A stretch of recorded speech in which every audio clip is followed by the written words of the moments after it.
Robinec alebo pálka, veľmi dobrý na fairy styl. Teraz je dokonale suchý v tomto období, tak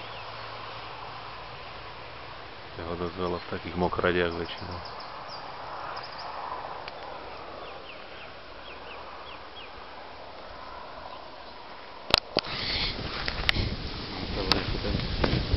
Robinecká pálka dobre chytá, teraz je trošku odtiaľno, takže sa to podarí.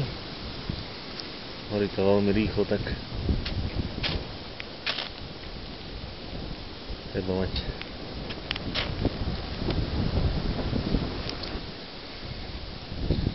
najlepšie sú takéto mladšie, také sa to rozdrobí.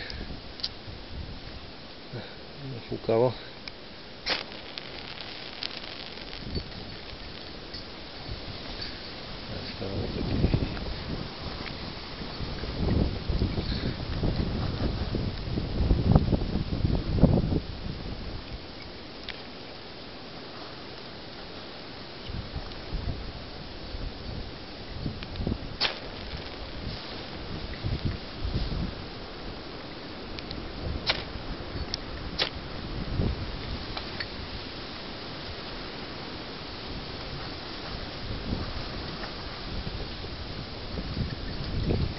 Lepšie sa to robí, keď je bez vetrie.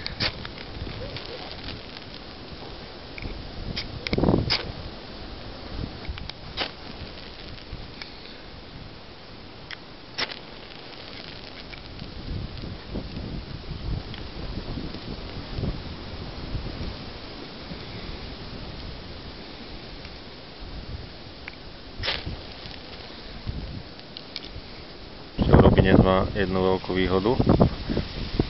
Keď ho dáte do ohňa, tak dosť dlho dútna, takže ho môžete použiť na signálny oheň, keď ste niekde máte prístrešok a signálny oheň pravdepodobne robíte ďalej, tak je to veľmi dobrý systém na prenos na signálny oheň.